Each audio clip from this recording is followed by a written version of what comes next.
Okay. Is that like weird? Is it too loud? Okay. All right. So good morning. I'm Hallie Lothrop, and I did my project on school counseling. So I'd like to start off with a small activity. So I'm going to read a statement, and it will also be projected up on the screen, and then I'll ask you to decide whether you think that person is a success or a failure. Mrs. Estefan knows this, based off of the information that you're given. All right, so, rejected from the University of Southern California 3 times for film and theater, he later attended another school but dropped out. All right, so raise your hand if you think he was a success. All right, raise your hand if you think he was a failure. All right, so this person was actually Steven Spielberg. So Steven Spielberg, for those of you who don't know, is a very famous and successful director. He actually is best known for the movie Jaws, if you've seen it.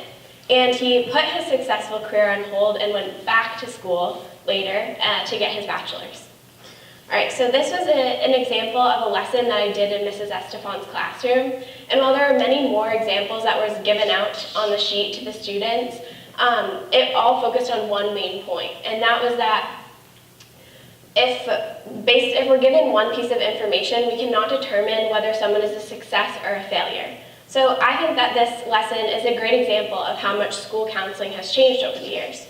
So counselors are no longer behind the scenes. Now they're involved in the community, teaching students important lessons that they won't necessarily learn in their core classes. For my senior project, I really wanted to dive deeper into this and study how school counseling has changed. So I job shadowed and I taught with Mrs. Estefan, the middle school guidance counselor, as many of you know her. I was in the classroom every Thursday and Friday morning with her, either job shadowing or teaching. Through this portion of my project, I really got to see what I was researching firsthand. A counselor now has many different roles, as I found through my research, and a teacher has become one of them. In the beginning of my lessons, I really struggled with classroom management. So I remember one student who always brought up chicken fingers for some reason into every class discussion. So I had to learn how to kind of navigate through this problem and incorporate it into our class discussions, even though it was sometimes completely irrelevant. So in these class discussions, I also struggled with bringing the students to the point that I wanted them to talk about without giving them the answer. So for example, in my success and failure lesson, the one that you kind of got a chance to look at earlier in my presentation, I struggled with bringing the students to the idea that if there are a few bumps in the road, that doesn't necessarily make you a failure. It's more than that. So I loved working with the students and learning more about them, while also diving deeper into the career that I'm interested in. So through this job shadowing, I got to step back and watch Mrs. Estefan in action, which in my opinion was truly amazing. I got to see how easily she managed to shift through her various roles at the middle school, from teaching the students and talking with them about things like character, goal setting, stereotypes, and so much more, to kind of stopping her lessons sometimes to talk with students because she heard them say something. And it kind of turned to like a counseling atmosphere in the classroom, and that was the way she kind of commanded her room, which was very different than what I had seen before in other classrooms, which was really interesting for me. And then I remember how there were other days where she would have to completely rearrange her day because there was a student in crisis, and she would have to go tend to them and change her entire schedule. Or how one of her other roles is she's the leader of Peer Outreach, a club similar to ours at the high school. And she's a mentor in that club to many students. She tends to them, tends to the school's climate and talks with them about prevention on many different things. In my opinion, the job shadowing was where I really got the most validation for my research. More and more people are starting to see school counselors as advocates for students, someone to confide in, or someone who's making a difference in the school. However, just a few years ago, this was not true. A study in Florida talked with school principals all over the state. They educated them on the American School Counselors Association new definition of what a guidance counselor is. And then after they educated them on this, they asked them to take a survey. They found that school principals place less emphasis on discipline and scheduling functions. However, they continue to perceive test coordination, clerical tasks, and substitute teaching as primary functions of a school counselor. Until recently, these tasks were viewed as a part of their job description. Now the ASCA, or the American School Counselor Association, has created programs for advocacy so that school counselors can better help themselves to improve their job descriptions. So Mindy Willard, the School Counselor of the Year, she just won this, said, it is important to educate others about how the role of a school counselor has changed over the years. School counselors of today are doing very different jobs than they were 20 or even 10 years ago. We are no longer guidance counselors, only focused on the graduation and course selection for students. We're professional school counselors who focus on the academic, personal, social, and career development of all of our students. So this is a great example of how counselors are now a resource for all of their students, not just the problematic ones.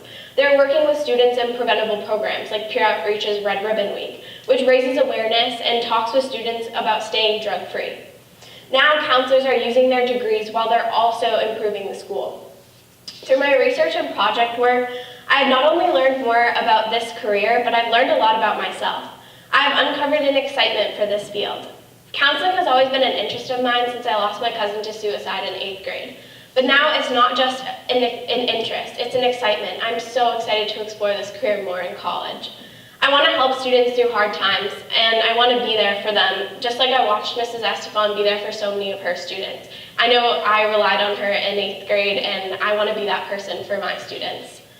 I loved going in early for peer outreach and working with the students, talking to them about prevention for drug use and bullying.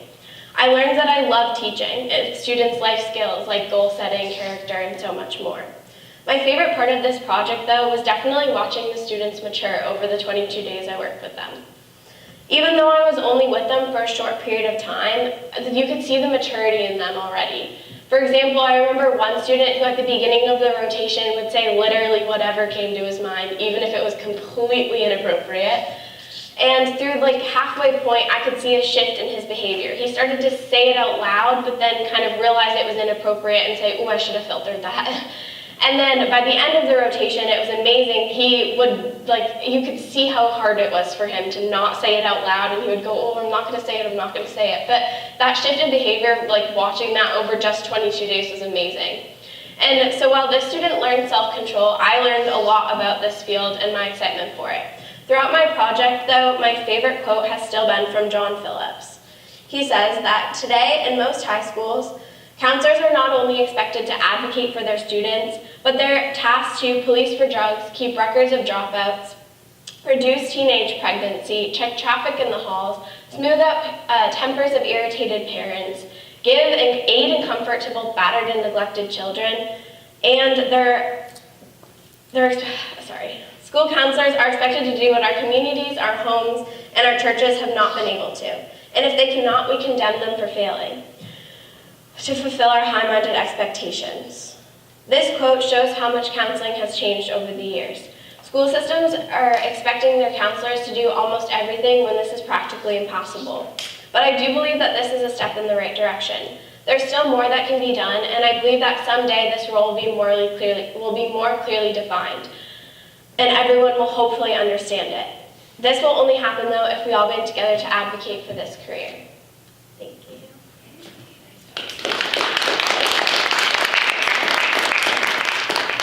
Are there any questions?